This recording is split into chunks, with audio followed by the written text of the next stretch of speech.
Ethical Perspectives on the News is produced by the Interreligious Council of Linn County, which is solely responsible for its content.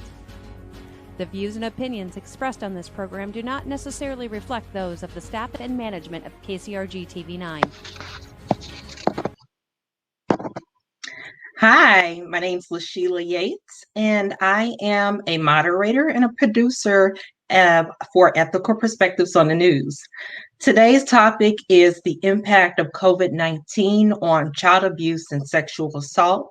And so we'll be discussing that particular topic in acknowledgement of Child Abuse Prevention and Sexual Assault Awareness Month, which is April. And so this topic is particularly important to me personally because, having been a survivor of, child sexual abuse and sexual assault, it's important for us to figure out ways to educate people about ways to prevent it to begin with, and also to provide individuals with resources that are, that have maybe experienced abuse or assault, or are in a situation where they're currently experiencing some type of abuse or assault. And so today we have an amazing list of panelists here. And so I'm going to go through and give you, basically introduce our panelists and then give them a chance to give them an opportunity to tell us a bit about themselves. And so our first panelist is Lisa Ambrose. She is the CEO of Amani Community Services, and we're glad to have her here today. She's a returning panelist, so thank you for joining us. Thank you for having me. And next we have Tiffany D. Flowers. She is an owner and also a therapist of Pathway Counseling Center. And so Tiffany is also a returning panelist for us, and we had her on the show with Lisa where we talked about gender-based violence against Black women. So we're glad to have you here again. Yeah, so happy to be here. And we also have a new guest, which is KellyMarie Meek, and she is the coordinator of prevention and public health initiatives for Iowa Coalition Against Sexual Assault. And thank you so much for joining us here. We're definitely glad to have you as one of our new panelists here today. Thank you so much for having me. It's great to be here. So I'm going to go through and, ask each of you, could you tell me and you can go in any order, a bit about what got you involved in, whether it's counseling or advocacy as it relates to, child abuse or, or sexual assault. And so actually, I'm going to go ahead and start with Lisa, because you're doing a lot of great work in Waterloo. And so I want to start with you because your focus is on women of color. So. Thank you, LaSheila.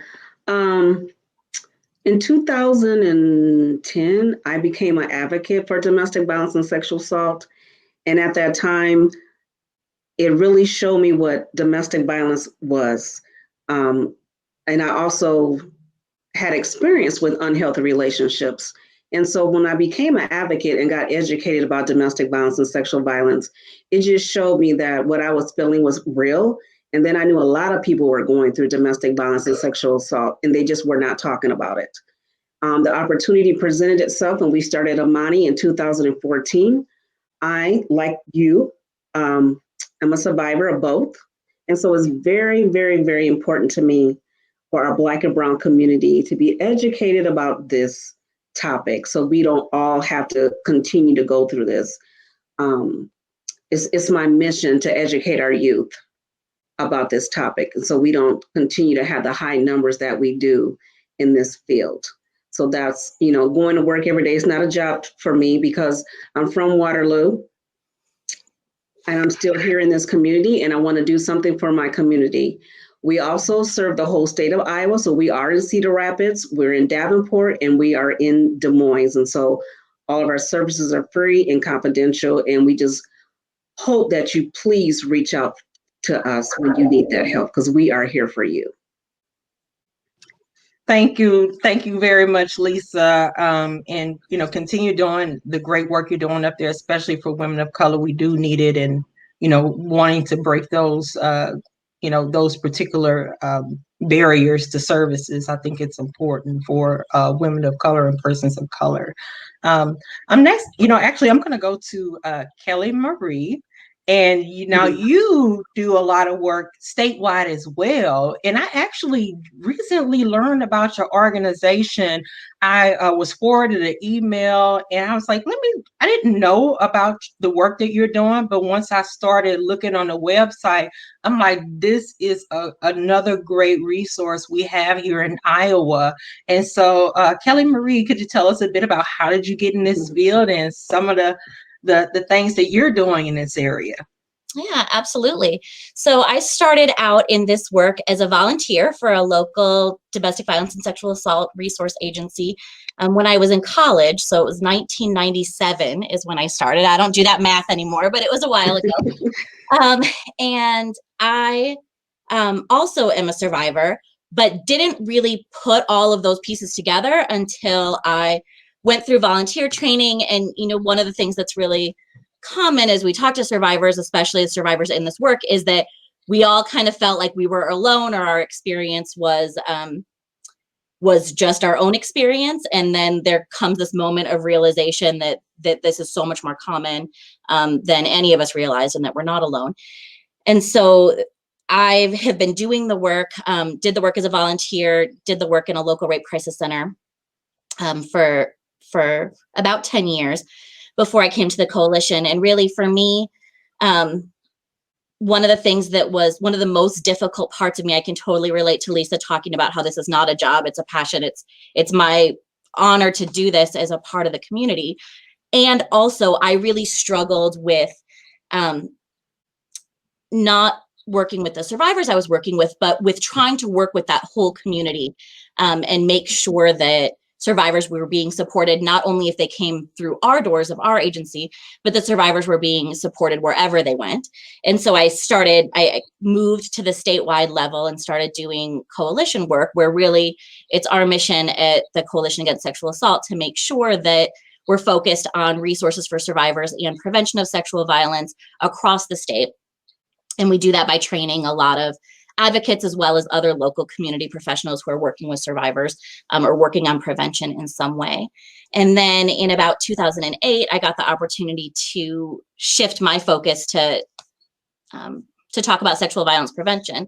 And that's what I've been doing ever since. And that really has been wonderful for me in a lot of ways, but primarily that all of our mission is always to kind of put ourselves out of business. We talk about that a lot in this work, that we love our jobs, but the whole point of us going to work is to not have to keep going to work, right? To be in sexual violence.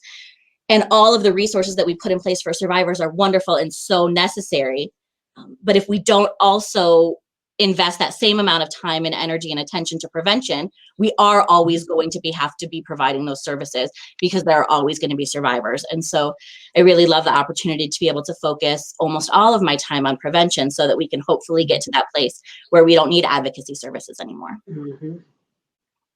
Well, thank you for the work that you do. And I think it's key when you talked about the coalition. One thing I learned even from the both of you, that both you and Lisa actually have worked together before. And so I think it's important to get, that service and that support as a person transfers to another community. And so seeing that there is that coalition building, and knowing that even the both of you work together, I was amazed to hear that. So thank you for the work that you're doing. And the last person I'm going to bring on here is, Tiffany, if you can tell us a bit about yourself. I do want to mention this, Tiffany is one of few, Black therapists that we do have in our local corridor. And it's important. Sometimes when, we're seeking services, we do want someone that may have had a similar experience as us. And sometimes, that may be based on a person's, gender or race. And I think that it's good to have, Tiffany, you really are. I mean, I know that it's a business, but you also are doing, it's a service to us Black women as well. And so I'm going to have you share a bit about your work and what you do. So I'm a licensed mental health counselor, and my focus is actually trauma. I'm also trained for substance abuse, and also intensive recovery, such as EMDR, body dynamics, and how I really entered the field. Honestly, I grew up in the inner city of Chicago, and I used to get on a bus, on a train with my grandmother. And we lived on the west side at that time. And I would look over the community and I would just wonder, even though I was a little girl, why is it so messed up? Why are people struggling? And having a mom who was an addict and experiencing, childhood trauma. Why was that? And even from an early age, I wanted to heal the community. So that's where it started for me. It started with the community. And as I started to process, I said, well, the community is sick because we have sick families. Mm. Mm. But I realized that even looking at my own family, that everyone within the family is not at the same motivation of change. So I want to start with the individual. And so that's how I got into psychology, but I studied sociology as well as social work, so I can get the multifaceted aspects that contribute to the issues that we face within our community. So in the work that I actually do, I just don't work with the individual. I work with the family. And a part of what I do, and there was a therapist who challenged me to this even more so, was that my therapy should extend outside of my therapy office. Therapy shouldn't just happen while we're having session. So a part of my therapy that I do is connecting my survivors. So I do work with primarily sexual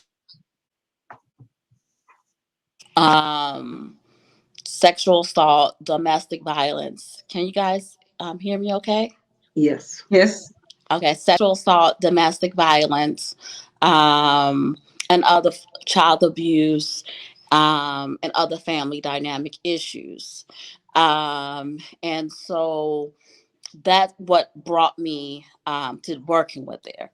And so being a survivor of sexual assault, and I'm going to be very transparent with you, I saw sexual assault in my community so much, it was like every day growing up in the inner city and going around prostitution and things of that nature. I knew something wasn't right, but I couldn't put a label on it, kind of what Lisa was saying. It wasn't a label. Okay.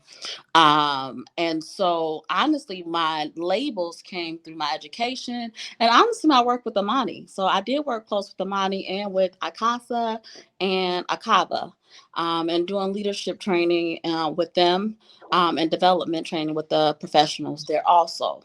And so that even more strengthened my advocate. I always tell my clients that I'm a therapist, but I'm always an advocate first.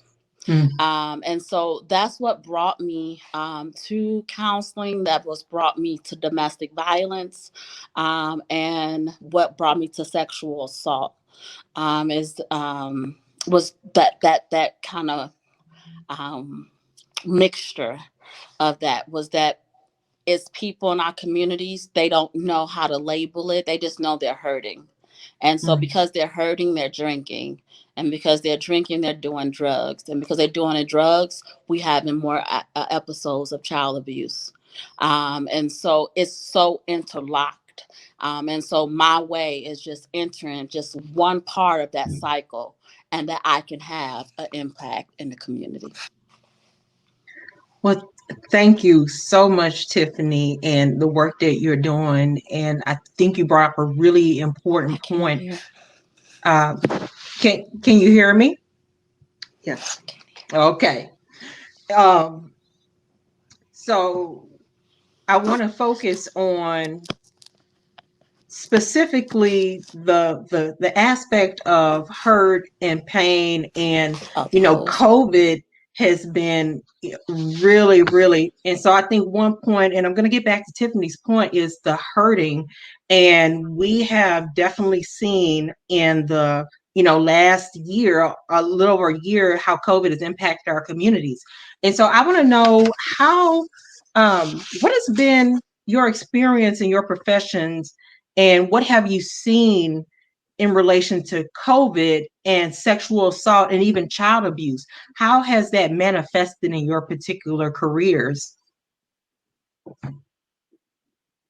I like to say at the beginning, we didn't hear from a lot of our clients just because they had to stay in because of the COVID. They probably felt like there was nowhere to go, or they probably felt trapped. Since it has lifted up a little bit, our numbers, more people are giving us a call, wanting to do groups and different things like that. But I think COVID put a cap on that. COVID, on top of what was already going on, just added to the extra stress. So we know that those numbers for child abuse, we know those numbers for domestic violence and sexual violence went up because of the COVID. It really hurt our community. Yeah, and kind of from my perspective across the state, it's complicated, right? Because sexual violence, to begin with, is one of the most underreported crimes that we have. And so it's so hard to be able to talk about what the impacts of these things are going to be. I think we're not going to know the full impact of them for probably several years or more. And every case is so individual. When we're talking about child abuse, for some folks, we think that it's possible that COVID has actually kept them a little bit safer, right? Maybe they were being abused by somebody in their school, or somebody in a church community, or a relative that because of COVID, they weren't seeing those people or coming into contact with those people. Maybe they were being abused by somebody in the home, but now because of quarantine, there are extra people in the home. And so that the opportunity for abuse wasn't there. So in some cases, COVID might have made those numbers go down, or made some individuals, some children, safer. In other cases, as Lisa's mentioning, right, people were having to quarantine with the person who was assaulting them, and they weren't having access to doctors or teachers or counselors or some of the folks that they might have felt safe to disclose to. And so it's really hard to make a judgment across the board, but we do know that in other kinds of violence, separate from sexual violence, we do know that domestic violence, community violence, all of those things were going up. And so in the long term, those things are contributing to increased rates of sexual violence too. So all of that to say that likely the picture is not good for most people, though it may have been helpful to some people.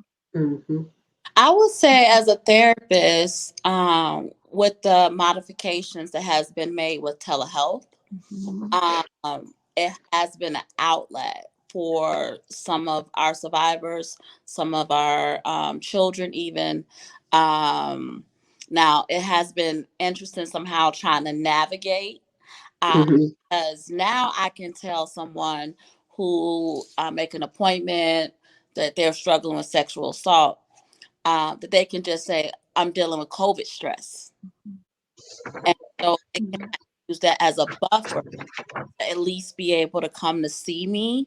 And while we may not be necessarily labeling it in session, the physiological aspects and the mental distress is still there, and I can still treat that.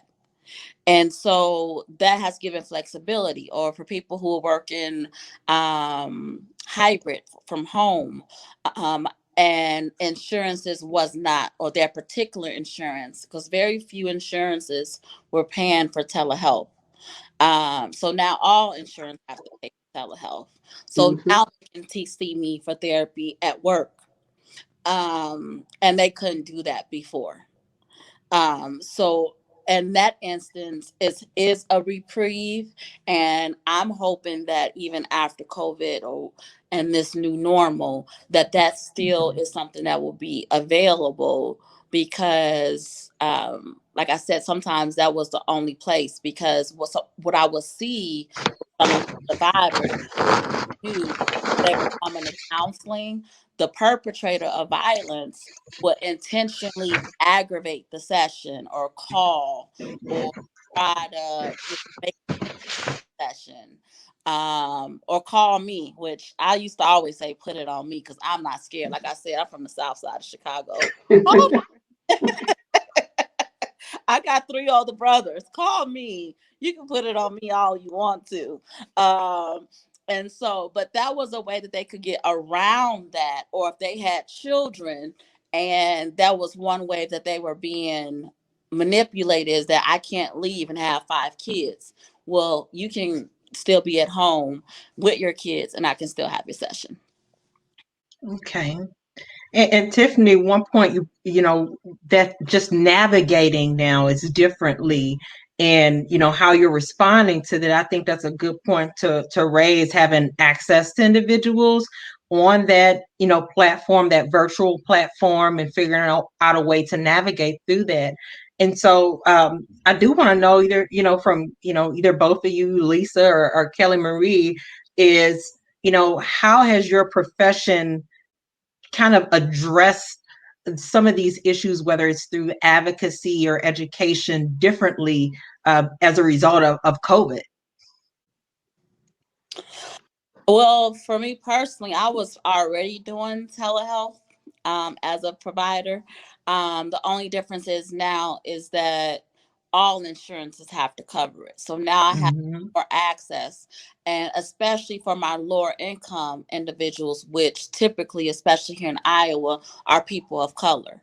So now I have more access to my people of color who have Medicaid. Now Medicaid is covering telehealth services. And so I can start helping them work on their trauma or prepare them. So a lot of people want to come in and say, do EMDR, which is very effective treatment, but it takes a lot of preparation. So I can do a lot of that preparation work from home, but they would not have had that because Medicaid would not cover that type of service.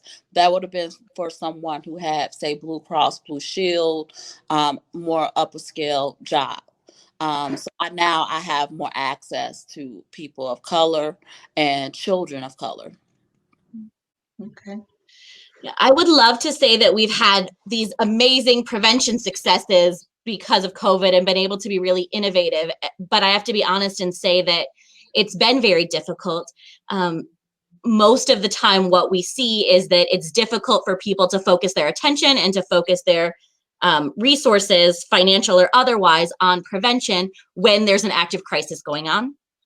And that's what we were seeing very much with COVID, that access to children in school was really limited. So any of our prevention work that was happening in school stopped or slowed down because the schools were so focused on just being able to try to get their math and reading and other things that they needed to get done. We've looked at trying to engage with organizations, with businesses, with churches, with youth serving organizations to look at their sexual violence prevention policies and what they might need to put in place to keep kids safer.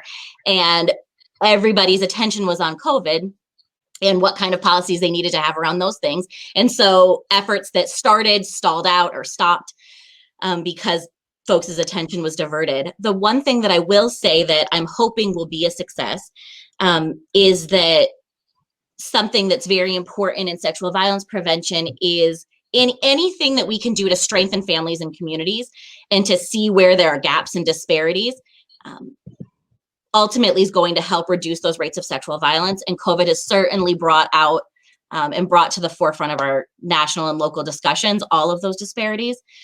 And particularly in things like, the racial disparities and ethnic disparities in healthcare, for example, right? Or family medical leave issues, parents trying to work and take care of children. All of those issues are things that we know contribute to sexual violence prevention. Now there's more of a platform to be able to talk about those things because they really came to the forefront during COVID. And so we're hoping to be able to use some of those things to make some gains in sexual violence prevention, but it has been difficult. Okay. And our advocates are mobile. So our clients know that they can call, they can text. We can see them, telehealth as well. So we still can do our services as well. COVID has put a issue on our services, but hey, we are still here for you. So our clients know that. And it's really good to hear that, you all are, figuring out ways to adjust and respond to COVID, especially with this very sensitive issue that impacts so many people. We only have a couple of minutes left. And so I'm going to ask each of you, could you tell us how someone can get in touch with you if they have questions or are in need of services? What's the best way to reach you? They can reach us. They can go to our Facebook page, website, www.amani-cs.org, or you can call our 888. Oh, you know what? I won't even say that number because I might say it wrong. So just go to our website and our Facebook page. Okay. You can definitely reach me on my Facebook page. You can also reach me on Instagram at Pathway Counseling Center, or Tiffany D. Flowers. And you can also reach me at my website, which is pathwaycounselingcenter.net. And I just want everyone to know that we are here. We have a variety of schedules from morning. My latest schedule slot is 8 p.m. So we are here for you, and you are not alone. And it's help and it's relief. And it's relief and it's hope for you too. Okay. And you can reach out to the Iowa Coalition Against Sexual Assault. You can find us on Facebook and Instagram. You can also find us just on the regular web at iowacasa.org. We've got resources there for our legal services. We have resources for victim services and prevention programs across the state. We have a special website called Parents for Prevention, which you can find it's parentsforprevention.org, and it'll give you resources on how to talk to your kids about sexual violence. And we also have a list on our website of all the Sexual Assault Awareness Month activities that are going on. I know there's not much left in the month, but there is still some in April, and there's plenty of time to be able to attend a virtual event. That is one of the things that COVID has really helped us to do, is to be able to provide virtual events for folks that wouldn't have been able to come because of childcare or transportation or all of these things. So you could check out events all across the state. And the only last thing I would add is that as we mentioned at the beginning, that we knew that this broadcast could be triggering for folks. And so the Iowa Victim Call Center is available 24 hours a day, 7 days a week. That number is 1-800-770-1650. Or you can also text them. You can text Iowa Help to 20121 if you need to talk to anybody immediately after this broadcast or anytime at all. And okay. And I'm sorry to cut you off here. We are down to the second. So I want to thank all of you for joining us. Everyone has your contact information if they need to get in touch with you. The last thing is after this topic, just ask everyone to do some self-care, because this topic can be triggering. So take care of yourself, be kind to yourself, and thank you all for joining us today. Thank you. Thank you.